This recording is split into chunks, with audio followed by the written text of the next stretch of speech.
பார்க்க போகிறோம்னா அருணா ஆசாப் அலி அவங்களோட கதையை பார்க்க போகிறோம். இவங்க வந்து 1909ஆம் ஆண்டு பிறந்திருக்காங்க. இவங்க அப்பா பேர் வந்து உபேந்திரா கங்குலி, அம்மா பேர் வந்து ஸ்ரீமதி. இவங்க வந்து மூத்த மகளாக இருக்காங்க. இவங்களுக்கு ஒரு தங்கச்சி உண்டு. தங்கச்சி பேர் வந்து பூர்ணிமா. இவங்க குடும்பம் ரொம்ப வசதியான குடும்பம்.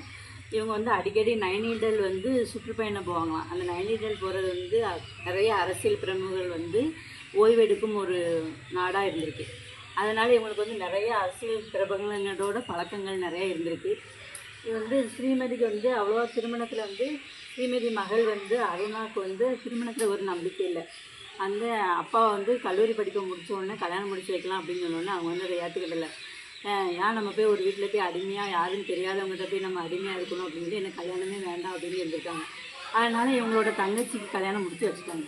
கல்யாணம் முடித்து வச்ச உடனே இவங்களோட தங்கை கணவர் வந்து பானர்ஜி, அவர் வந்து சமுதாயத்துக்கு சீர்திருத்தவாதி, நிறைய வந்து நன்மைகள் செய்த ஒரு ஆள். அவரை சந்திக்கிறதுக்கு வந்து ஆசாப் அலி அவர் வந்து அடிக்கடி வருவார். இவங்க வீட்டுக்கு வரும்போது இவங்க 2 பேர்த்துக்கும் நட்பு ஏற்பட்டு நட்பு காதலாக மாறி இவங்களுக்கு வந்து திருமணம் செஞ்சுக்கலாம் அப்படின்னு முடிவு பண்ணியிருக்காங்க. இவங்க அம்மா அப்பா வந்து கடுமையாக அதை எதிர்த்துருக்காங்க. ஏன்னா வந்து நம்ம அருணாவுக்கு வயது 18, ஆசாப் அலிக்கு வயது வந்து 40. இந்த திருமணத்தை ரொம்ப எதிர்த்தாலும் பல எதிர்ப்பை மீறி இவங்க கல்யாணம் முடிச்சுக்கிட்டாங்க. இவங்க வந்து வேறு மதமாக இருந்தாலும் வாழ்க்கையில் வந்து வேற்றுமைப்படாமல் நல்லா ஒற்றுமையாக 2 பேருமே சேர்ந்து நம்ம நாட்டுக்காண்டி நிறைய பாடுபட்டாங்க. காந்தியடிகள் வந்து வெள்ளையனே வெளியேறு இயக்கங்கள் நடத்தும்போது இதில் வந்து அருணா வந்து தீவிரமாக ஈடுபடுத்தி கொண்டாங்க. இவங்க மேலே ஆங்கிலேயர் இவங்க பேச்சை பார்த்தாலே பயப்படுவாங்களாம். இவங்கள வந்து கைது பண்ணிட்டாங்க. கைது பண்ணின உடனே சிறைக்குள்ளே வந்து ஆங்கிலேயர் வந்து நிறைய கைதிகளை வந்து கொடுமைப்படுத்திட்டாங்க. அந்த கொடுமையை வந்து தடுத்து நிறுத்துறதுக்காண்டி இவங்க அங்கேயே உண்ணாவிரதம் இருந்து அந்த கொடுமையிலேருந்து இவங்களுக்கு விடுவிப்பு வாங்கி கொடுத்துருக்காங்க.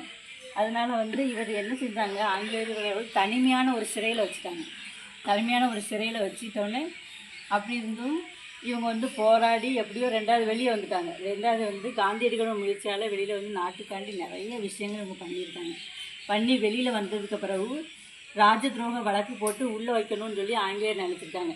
இவங்க என்ன பண்ணியிருக்காங்க, தப்பிச்சு 4 வருஷமாக வந்து தலைமறைவு வாழ்க்கையே வாழ்ந்துருக்காங்க. இப்போ அரசு என்ன பண்ணுச்சு, இவங்க சொத்தை பூரா பறிமுதல் பண்ணிட்டாங்க. அதையும் இவங்க அசரவே இல்லை. அப்படின்னு துணிச்சு நாட்டுக்காக சேவை பண்ணுறது, மேடைகள் போட்டு பேசுறது, அப்படி தலைமறைவாக வாழ்க்கையாக நடக்கும். அந்த நேரத்தில் தான் வந்து இவரோட கணவரும் இறந்து போனாங்க. இவர் போராட்டம் வந்து கடைசி வரை நிற்கவே இல்லை. இவங்க மறைவு வந்து கரெக்டாக இவங்க 87 வயசில் வந்து மறைஞ்சு போனாங்க. இவங்க மறைஞ்ச பிறகு அரசு இவங்களுக்கு வந்து இவங்க சாதனையை பாராட்டி பாரத ரத்னா விருது கொடுத்துருக்கு. சுதந்திரம் பிறந்து தான் இவங்க இறந்துருக்காங்க. இவங்க வந்து செஞ்ச சாதனை மாதிரி நம்மளும் சாதனை செய்வோம். வணக்கம்.